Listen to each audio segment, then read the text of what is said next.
चलिए, तो फिर हमने देखा किस तरह से जो है परशुराम जो है वो काफी क्रोधित हैं, और जिस तरह से लक्ष्मण एक तरह से वो क्रोधित करने के लिए ही बोल भी रहे हैं, और उसके फलस्वरूप जो परशुराम अपना रौद्र रूप दिखाते हैं, जो अपना क्रोध का प्रदर्शन करते हैं, वो अत्यंत ही भयानक है ना। और उसके जवाब में जो है फिर लक्ष्मण क्या कहते हैं? बिहसी लखनु बोले मृदुबानी, अहो मुनि सुमहाभटमानी, पुनि पुनि मोहि देखाव कुठारू, चाहत उड़ावन फूकी पहाड़ू, यहाँ कुम्हर बतिया को नाही, जे तर्जनी देखी मरी जाही, देखी कुठारू सरासन बाना, मैं कछु कहा सहित अभिमाना, भृगुसुत समुझी जनेऊ बिलोकी, जो कछु कहो सहो रिस रोकी, सुर महिसुर हरिजन अरुगाई, हमरे कुल इन पर न सुराई, बंधे पाप अपकृत हारे, मारतहु पाक परिय तुम्हारे, कोटि कुलीस सम बचन तुम्हारा, व्यर्थ धरहु धनुबान कुठारा।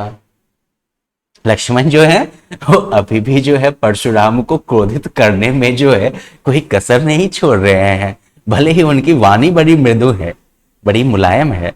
हंसते हुए लक्ष्मण जो है काफी मीठे वचन में ही कहते हैं कि हे देव सुनिए, हे मुनीश्वर, आप तो अपने को महान योद्धा मानते हैं, तो बार बार जो है मुझे जो है आप कुल्हाड़ा दिखाकर, अपना जो है फरसा दिखाकर जो है आप डरा रहे हैं, आप फूंक मार के पहाड़ को उड़ाना चाहते हैं। यहां पर काशी फल के समान, कुम्हर के समान जो है कोई नहीं है, जो आपकी तर्जनी उंगली को देखकर, आपकी छोटी वाली उंगली को देख के ही मुरझा जाएगा, मर जाएगा। मैंने कुछ अभिमान के साथ कहा था, ठीक है, लेकिन भृगुवंशी समझकर और यज्ञोपवीत देखकर तो जो आप जो कुछ भी कह रहे हैं उसे मैं अपने क्रोध को रोककर सुन रहा हूं। देवता, ब्राह्मण, भगवान के भक्त और गाय, इन पर हमारे कुल में जो है वीरता नहीं दिखाई जाती है। सुराई, हमरे कुल इन पर न सुराई। क्यों? क्योंकि इन्हें मारने पर पाप लगता है और हारने पर जो है अपयश होता है ना। और इसीलिए जो है अगर आप मारेंगे भी तो हम आपके पैर ही पकड़ेंगे। आपका एक एक वचन करोड़ों वज्रों के समान है, तो फिर तो आप व्यर्थ ही जो है फरसा धारण करते हैं। हे महामुनि, इन सबको देखकर मैंने कुछ अनुचित कहा हो तो धैर्य धारण करके मुझे क्षमा करें। जो बिलो की अनुचित कहेऊं, क्षमहु महामुनि धीर, सुनी सरोष भृगुवंश मणि, बोले गिरा गंभीर।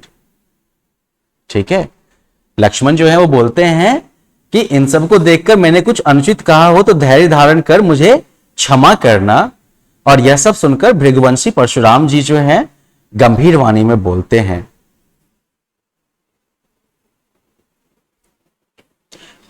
कौशिक सुनहु मंद यहु बालकु, कुटिलु काल बस निज कुल घालकु, भानुवंश राकेश कलंकु, निपट निरंकुशु अबुधु असंकु। विश्वामित्र ऋषि को कहते हुए को बोलते हैं कि हे विश्वामित्र, कौशिक सुनो, यह बालक बड़ा कुबुद्धि और कुटिल है। काल के वश में होकर यह अपने कुल का घातक बन रहा है। यह सूर्यवंश रूपी चंद्र का कलंक है। भानुवंश, सूर्यवंश, राम दशरथ वगैरह सब जो थे वो सूर्यवंशी थे। तो भानुवंश राकेश कलंकु, कि ये सूर्यवंश का होके और चंद्रमा पर कलंक के समान है।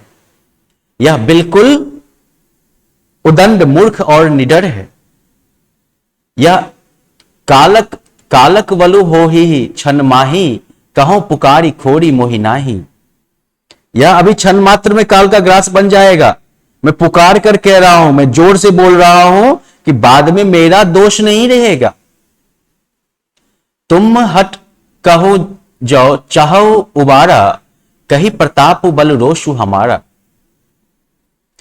यदि यह मारा जाए तो मुझे किसी प्रकार का दोष न देना, यदि तुम इसे बचाना चाहते हो तो इसे हमारे प्रताप, बल और क्रोध के बारे में बताकर समझा दो। लखन कहे मुनि सुजसु तुम्हारा, तुम्हारी अछत कौ बर नहीं पारा। अपने मुह तुम आपनी करनी, बार अनेक भांति बहुबरनी। लक्ष्मण जी जो हैं वो कहते हैं कि हे मुनि, आपके यश का वर्णन आपके रहते और कौन कर सकता है। और आप तो सुना ही रहे हैं। यदि इतना कहने पर भी आपने अपने ही मुख से अपने कार्यों का वर्णन अनेकों बार कई तरह से किया है। नहीं संतोष पुनि कछु कहु, जनि रिस्क रो की दुसह दुख सहु। वीर ब्रती तुम धीर अछोभा, गाड़ी देत ना पावहु शोभा। बोलते हैं कि यदि इतना कहने पर भी आपको संतोष नहीं हुआ है तो दोबारा कुछ कह डालिए। आपके क्रोध, अपने क्रोध को रोककर असहनीय दुख को मत सहिए। आप वीरता के व्रत को धारण करने वाले हैं, है ना, धैर्यवान और शांत स्वभाव के हैं। गाली देना आपको शोभा नहीं देता। सूर समर करनी करही, कहीं न जना वही आप। विद्यमान रन पाई रिपु, कायर कथहि प्रताप। और फिर लक्ष्मण जो है भयानक एक व्यंग्यवान मार देते हैं कि शूरवीर युद्ध भूमि में अपनी शूरवीरता के कार्य करके अपना परिचय देते हैं, कहकर अपने को नहीं बताते हैं। युद्ध भूमि में अपने सामने शत्रु को देखकर कायर ही अपने प्रताप की डींग हाका करते हैं। तो भाई लक्ष्मण जो है उन्होंने तो बिल्कुल परशुराम को जो है चिढ़ाने का जो है ठेका दे दिया है एकदम से। ठीक है,